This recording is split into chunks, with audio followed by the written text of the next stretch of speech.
Okay, welcome everyone. So this is the May forecast with myself, Gary O'Toole, and you can find me at Timeline Astrology for those who are watching this playback. This is the month of May. This is the sweet spot or beginning of this sweet spot in the year. June is also even into the beginning of July in many ways because Venus will go into Taurus. And in July, actually, we're going to have a really nice dynamic where there's a lot of exaltation going on right now with Moon and the Sun today as I speak on May 3rd, as well as Venus. And all of that's great. And exaltation is great.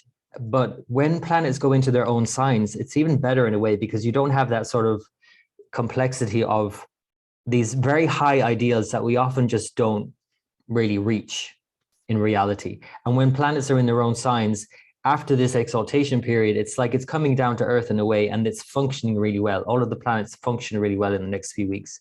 So it's like you started that thing you want to do, and then you just kind of get on with it, and everything sort of starts clicking into place. So this is especially related to Saturn in its own sign, Aquarius. It's particularly strong in Aquarius.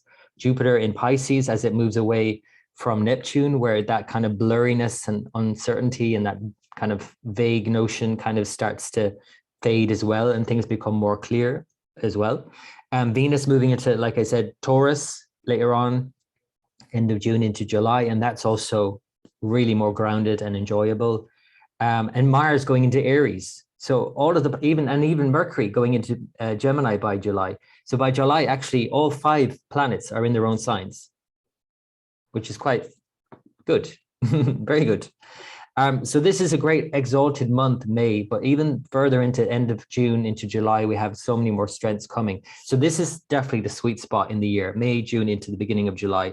It gets a bit sort of volatile by the end of July, because then you've got all the other complexities of Mars getting closer to Rahu and Uranus and Aries, and then Saturn goes back into Capricorn. So it gets a bit more complex, but for now, we really must make most of all of these great transits, I think, I really feel. So to start, it's always good to chant for Ganesh. I'll say this 3 times. Om Gang Ganapatiye Namah. Om Gang Ganapatiye Namah. Om Gang Ganapatiye Namah. So, and again, a reminder as well for those who are watching the playback, if you're not already a patron, it's Patreon. It's Patreon.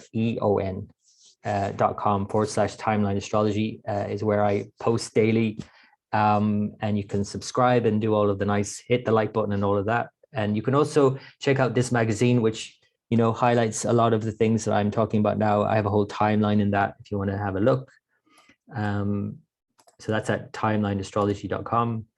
And I always have to say this because this is one of the key things with astrology transits. I'm only referring to transits of May. I'm not referring to anything else. Your chart, any of your cycles that are activated in your chart. To talk about transits really in a way is just talking about the top layer, and it's not really getting down into the meat and bones of it. And so the meat and bones of it are your chart and your cycles, or what are called dashas. So these are the circumstances you're living within, these dashas. And then your patterns, of course, themselves in your chart, and your place too. Where you are in the world is going to have an impact. But the transits are kind of like just the kind of like icing on the cake in a way. And to remind you as well that I do sidereal calculations always. So if you're familiar with the tropical, you subtract 24 degrees from the tropical most often. This is the one I use. So a reminder that the Sun and Moon and Venus, as I speak on May 3rd, are exalted. This is called Akshaya Tritia, the undiminished day, 3rd lunar day, Tritia. And so this is the most auspicious day of the year. It's said to cancel out all other inauspiciousness in terms of anything else, and there's always something. So it's even like considered that you can do anything all day during this 3rd lunar day. So it doesn't matter, you don't have to time anything. You don't have to like set the timer for an exact time when everything lines up in a certain way like you would normally have to do. You can just do something auspicious all day long. It's a really powerful day. So obviously, if you're watching the playback, it's a bit like late for that, but maybe think about next year. Think about this Akshaya Tritia notion that when it doesn't take all of them, only needs the Sun and Moon to be exalted for this to happen. Our 2 luminaries, the 2 lights, are very powerful right now. Sun is in Aries, Moon is in Taurus. It's just an added bonus that Venus is also exalted in Pisces. And also that Jupiter is in Pisces in its own sign. So Jupiter is in Pisces for a year, of course. It's joined by Neptune, which is a bit it's making things a bit foggy. Let's be real. It is making things a bit unclear. And so there's this kind of lack of clarity and all of that. And that can lead to also many things, like the extreme end of it being absolute deception, utter delusion. That's definitely one side of it. But the other side of it is absolute clarity coming from a sort of more spiritual orientation and that kind of sense of clarity. If you're looking for it in the world, though, then you might not find it right now with Jupiter and Neptune. But you've also have Venus in Pisces, really powerful from the 27th through May 23rd. So that's very powerful. And it will be joined as well, just for a short period, by Mars from the 17th. So from the 17th to the 23rd, then Venus and Mars are in Pisces, and Mars continues to June 26th. And Mars in Pisces is a bit more complicated, although it is strong. It's said to be strong in Pisces because it's in a friendly sign. Mars and Jupiter do well together. Mars is action.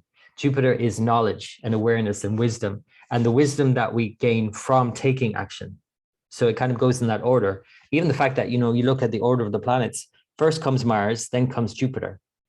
So you gain wisdom by taking action, right? You make a mistake and then you learn from it, right? So that's Mars and then Jupiter.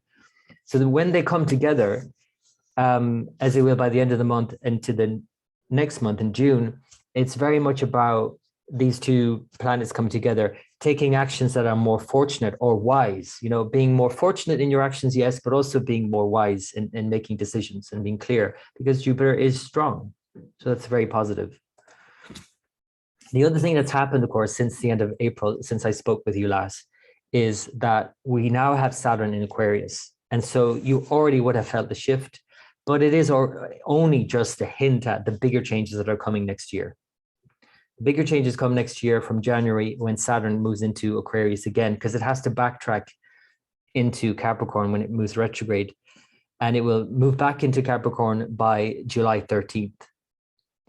So really until then, we have a strong Saturn, because the first 20 degrees of Aquarius is seen as a very powerful position for Saturn in this lunar mansion, Dhanishta. And so it continues the theme of, everything being brought together, all the elements needed to achieve success, the end of Capricorn. Now, it's interesting. One of the things I noted that, it's something I saw on Netflix. I watched a movie over the weekend about Marilyn Monroe. And Marilyn Monroe is the typical sort of symbol of Dhanishta. It was all about success, of course, and the appearance, the absolute fame and all of that went along with her. But there's also this element, because she has a Dhanishta, activated in her chart with her moon, but it was moon in the 8th house. And it's kind of like, there's all this sexual intrigue about her and all of that. And she was made famous through her allure, her alluring nature, but it was so much scandal and so much, and all of this kind of, conspiracy around her death and all of that. So it depends, obviously, where it is in your chart, where it's lining up. But Dhanishta can make someone famous, for example. That's why oftentimes they call it like the star sign of fame, right? But in another way, it's kind of like when you think about the symbol of a drum and a drum being empty, it's kind of like being a vessel for something, for someone's, like in Marilyn Monroe's case, for someone's desires. She was like the sex symbol, right? So it's like she had this kind of quality about her that she fulfilled everyone's desires. Like men wanted to be with her, women wanted to be her, kind of thing. So that's kind of one of the symbols of Dhanishta. And of course, this fame. But in another way, it's, again, like I said, all the elements that need to be brought together to achieve something. And this is why when I said the last time that Saturn was in Dhanishta, 30 years ago now, is when the EU formed, so the European Union. And so we're having this kind of reformation and retightening of this kind of the bond between the EU countries and NATO and all of that. So we're seeing this kind of recalibration of that. And we're going to see it more, of course, as Saturn retrogrades here later in the summer. One of the other themes, of course, about this as well is about getting by with a little help from your friends. Is that, it's a famous song, but there's certainly an element of that here with Saturn, that we have to actually, we can't go it alone anymore. That's the Capricorn theme. Now we're going into Aquarius, and it's about actually seeking out others. Like you cannot go alone anymore. If you're doing that, you're not tapping into the zeitgeist. The zeitgeist now is turned to Aquarius, however briefly, for this summer. And then we'll move back to Capricorn. So maybe it's about going back to the drawing board and going back alone. Fair enough. But then in the new year, then it goes back into Aquarius, and it's like, again, reconnecting with that network, whatever that is for you. So again, whatever area of your life this affects, of course, that's where you'll be connecting.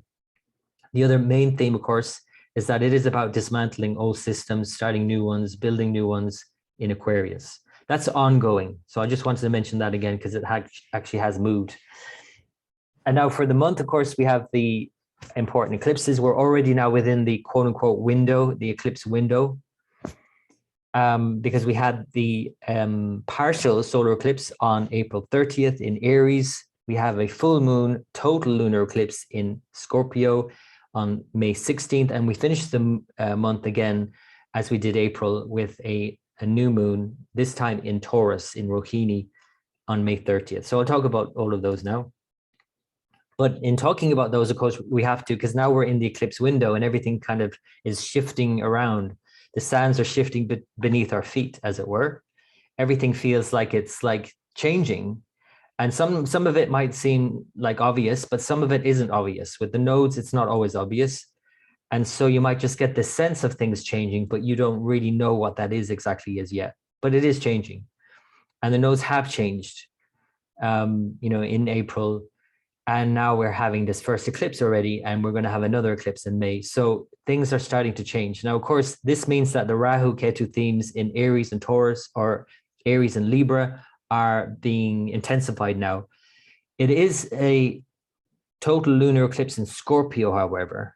It's the last eclipse in Scorpio, right? This time, so for many years. So even though Ketu now has moved into Libra, it's right on the edge of the sign, and the total lunar eclipse you'll see is right on the edge of Scorpio. So they're still very close, even though they're in two different signs. We have to remember that there are no lines in the sky. So even though we're dividing this between Libra and Scorpio, the division itself is not clear in terms of the lunar mansion involved, which is Vishaka, which I'll talk about as well for this particular upcoming lunar eclipse. It is an intense one, for sure. There's an emotional intensity about the eclipse on the 16th of May. Because it's in Scorpio, the moon is debilitated. We're feeling vulnerable. We might feel like a bit raw, emotional. We might be catastrophizing. We might kind of think the worst case scenario because we're trying to prepare for the worst. And of course, the worst never happens. And the things that we don't imagine happen. And this is one of the things about eclipses. The things we never imagined would happen out of the blue. And it's like we're just completely bowled over by it sometimes. And it might be just watching something on your TV. And that's for most people, let's face it, that's how they're going to experience it. The only way that you will experience it personally is if you have planets conjunct this eclipse. If you're also in a cycle that is showing this kind of trigger, you're in a Rahu or Ketu cycle, you have planets here 1 degree of Scorpio or thereabouts, or opposite at Taurus 1 degree, that particular eclipse would be impacting you, of course. And generally the theme is the increase of Mars themes, which we're seeing, of course, through war, but the decrease of Venus themes, which we're seeing through the economic forecasts, and the kind of breakdown of many sort of diplomatic avenues, shall we say. There are many other things we can talk about. And if anyone who is here live has questions, of course, I'd be happy to answer any after this. But let's get on with the actual lunations themselves. So I just want to, even though it's over, it's still kind of hanging in the air. That's the new moon in Aries and the partial solar eclipse on the May 30th. So this is the chart for what has now already occurred. For those who were here live, I gave my whole story about how I experienced it. And I don't think I've ever experienced an eclipse like it in terms of the symbolism that played out and the way it played out. But I wasn't comfortable sharing it on a recording because it is about a public event. And well, I could have, I guess, but it was my experience of that public event and the symbolism around it. And it was all around the symbolism of course, the sun and moon in Barony, lunar mansion, the lunar mansion that is symbolized by the yoni, the downward pointing triangle, the 3 stars that reflect that, and the conjunction at the time as well of Jupiter and Venus at the same degree with Neptune close by. It was just amazing how that all played out. So that's open now, the possibility for change. It already has triggered the change, right?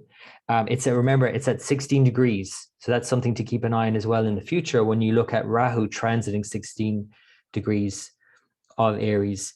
Uranus won't come back here, but you're talking about all the planets now moving over, including Venus. Later on, then Mars. Mars is a big trigger in its own sign, remember.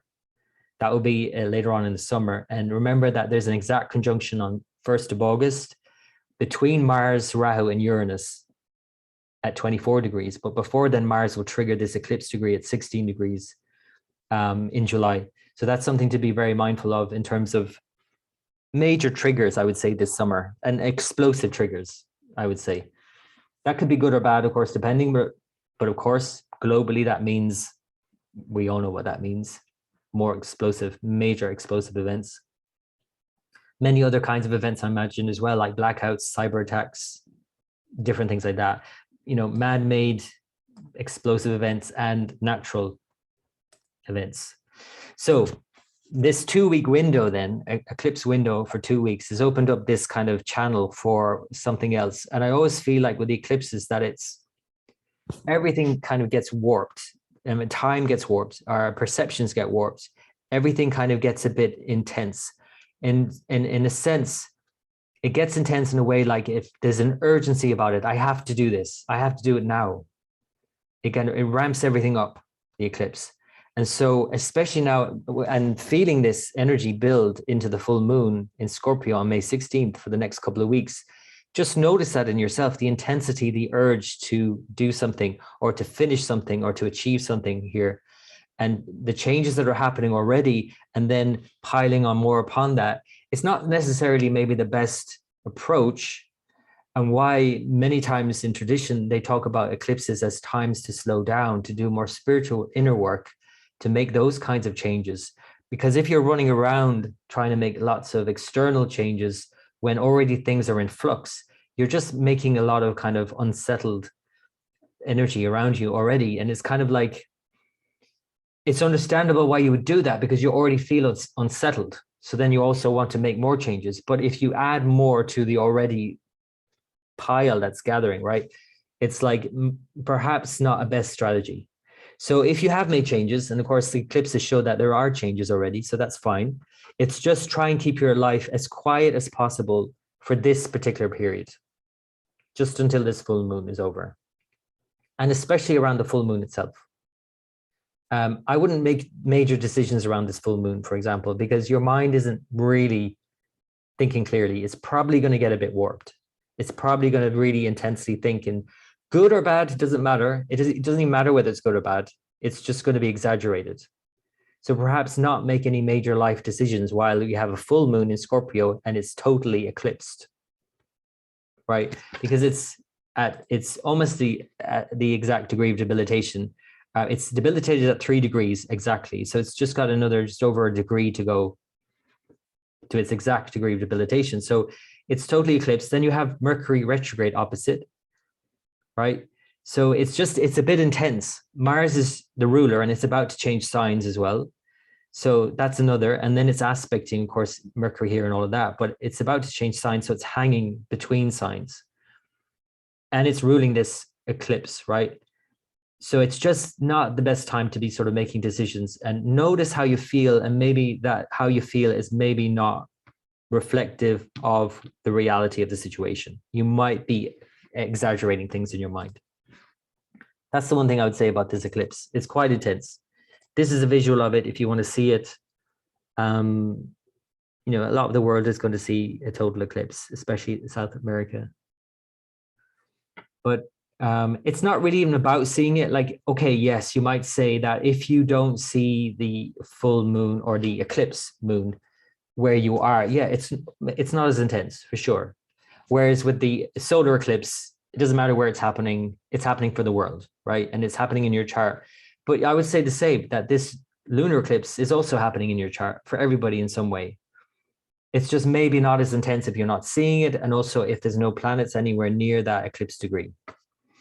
The lunar mansion itself is Vishaka. So Vishaka, well, let me go back here. Vishaka is a doorway, an archway into like another realm in a way. And it's the transition from Libra into Scorpio. And when you think about that transition itself, as Ketu has already moved through that the other way, it's quite an intense kind of juncture as well. And it's this kind of making a decision about something and sticking with it, and then really kind of sticking to your guns in the Scorpio division. So this Vishaka kind of total lunar eclipse shows there is a culmination here, and that it's understanding the decisions you made already, possibly, and understanding the sort of the need that you had to make that. And if we're based it around the moon now, we're talking about instinctual needs and needs for safety and comfort and all of those kinds of needs. But again, I would just highlight the kind of the obscuring nature of the eclipse as well, and the exaggerated mind that can sometimes kind of spin out of control and go into a downward spiral. That's what I would just, be mindful of, and just to let it run its course. Don't, go down that rabbit hole with the mind in that instance, because I don't think the mind is going to go anywhere that's helpful. It may be very insightful. It may bring many insights that give you deeper insights into the human psyche, into what's going on in yourself and in your life. But I'm saying if you're wanting to make a decision based on that, it's likely you're going to be led astray with this eclipse. That's why they keep saying for eclipses, don't make any major life decisions. So that's the 16th of May. We finish the month then. Before I go through the month, and I'll bring up the chart, and you'll see how things are panning out during the month and take your questions. Just to finish the month off again with a new moon on May 30th. This is the chart. Now it's in a very steady, very stable sign, but there are a lot of complexities, as I'll talk about now as well, with the upcoming Mercury retrograde. Because Mercury hasn't finished this retrograde until June 3rd. We have this new moon in Taurus with the Mercury retrograde, and it is a new start, of course, every new moon is, and in this sign Taurus, but there's just many kind of complex things in this chart. So apart from the Mercury retrograde, and many add that Rahu aspects here, and that Venus now, the ruler, is in Aries, coming together with Uranus and Rahu. And then Mars, you'll notice again, another planetary war going on. Interesting that how we had a planetary war for the last new moon, and we have one for this new moon. So this time it's a Mars-Jupiter instead of Mars-Venus. And the story I told about the Venus and Jupiter before I started recording, how, that played out in a very bizarre way. But this Jupiter-Mars, although friendly to each other, unlike the Venus-Jupiter, they're still at war. And what's what's Jupiter and Mars? Well, Mars is war, literally. Jupiter is the right thing, is righteousness and wisdom and discernment. What's the right thing to do here? And when they're at war, this is volatile, right? So you have a few different elements of this new moon at the end of May that's quite volatile, to be quite honest. But at the same time, it's a new beginning in this sign Taurus, and all the Taurus themes are playing out in such huge ways right now in terms of the global supply chains and famines and, the economy, and all of these things are major issues that are going to go into a tailspin, I think, in May because of Mercury retrograde. So finishing out the month with a new moon in Taurus, with Mercury finishing out its retrograde, we're seeing the mind sort of having to readjust and recalibrate around these major issues around Taurus. And again, whatever Taurus is for you personally, wherever it is in your chart, there's a lot to kind of rethink and redo and reimagine and begin again by the end of the month.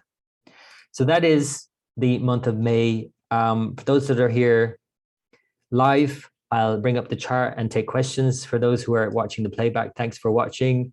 I would appreciate it if you liked this and hit the like button and all that, and subscribe. Leave a comment. Just leave a comment if any of this made sense to you. If you're not familiar with the sidereal zodiac, pop a comment in as well. I might be able to help. And thanks for watching. Okay, until next time.